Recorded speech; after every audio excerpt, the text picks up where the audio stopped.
अस्सलाम वालेकुम। मैं सहर खान गोल्डन टाइम्स में आपका खैर मकदम करती हूँ।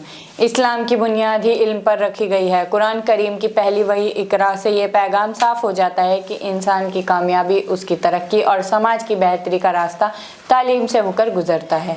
नबी करीम सल्लल्लाहु अलैहि वसल्लम ने फरमाया कि इल्म हासिल करना हर मुसलमान मर्द और औरत पर फ़र्ज़ है। ये हुक्म सिर्फ दीनी तालीम एक महदूद नहीं बल्कि दुनिया की हर उस तालीम को शामिल करता है जिससे इंसान को फ़ायदा पहुँचे, चाहे वो साइंस हो, टेक्नोलॉजी हो, मेडिकल साइंस हो या जियोग्राफी। इस्लामी नज़रिए से इल्म का मकसद सिर्फ रोज़गार नहीं बल्कि अल्लाह की मखलूक की खिदमत, इंसाफ, अमन और भलाई का क़याम है। जब यूरोप तालीम के अंधेरे दौर से गुजर रहा था, उस वक्त मुस्लिम दुनिया में इल्म का चिराग रोशन थे। मुस्लिम स्कॉलर्स ने साइंस, मेडिकल साइंस, मैथमेटिक्स, खगोल शास्त्र और जियोग्राफी में बेमिसाल रिसर्च की।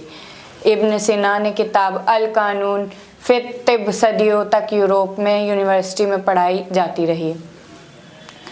अल ख्वारिज़मी ने अलजेब्रा की बुनियाद रखी जो आज की कंप्यूटर साइंस का आधार है। अल बिरूनी ने जियोग्राफी और खगोल शास्त्र में ज़मीन के घेराव और नक्शों पर हैरत अंगेज़ काम किया। इन बुज़ुर्गों का इल्म मज़हब से टकराता नहीं था बल्कि मज़हब से रहनुमाई लेकर आगे बढ़ता था। अफसोस कि आज मुस्लिम औरतों को तालीम से दूर दिखाया जाता है, जबकि इस्लामी तारीख इसकी बिल्कुल उलट तस्वीर पेश करती है।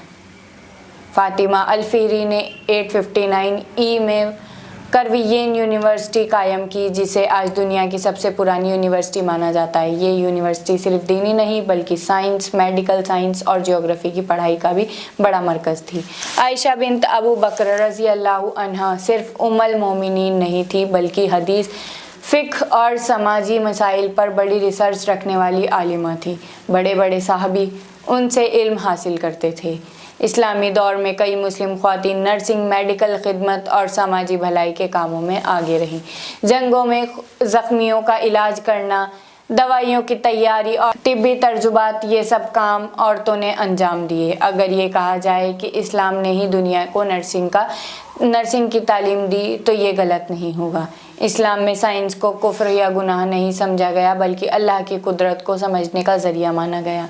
कुरान बार बार इंसान को सोचने, गौर करने और कायनात पर रिसर्च करने की दावत देता है। यही वजह है कि मुस्लिम यूनिवर्सिटी में तिब में इंसानी जिस्म को समझा, जियोग्राफी में ज़मीन और समुंदर के रास्ते तलाशे, टेक्नोलॉजी की बुनियाद रखने वाले औजार ईजाद किए। आज ज़रूरत है कि मुसलमान, ख़ास तौर पर मुस्लिम ख़वातीन फिर से तालीम को अपना हथियार बनाएं। इस्लाम और एजुकेशन एक दूसरे के मुखलिस नहीं बल्कि एक दूसरे के पूरक हैं। जो कौम अपनी बेटियों को पढ़ाती है वही कौम आने वाले कल की रहनुमाई बनाती है। इस्लाम ने इल्म को इबादत का दर्जा दिया है, चाहे वो मर्द हो या औरत। मुस्लिम बुज़ुर्गों और ख़वातीन की इल्मी विरासत हमें ये पैगाम देती है कि तालीम से दूर होना इस्लाम से दूर होना है। अगर आप भी मानते हैं कि हर इंसान को इल्म हासिल करना चाहिए तो मेरी वीडियो को लाइक कीजिए, शेयर कीजिए और चैनल को सब्सक्राइब कीजिए। जय हिंद, जय भारत, खुदा हाफ़िज़।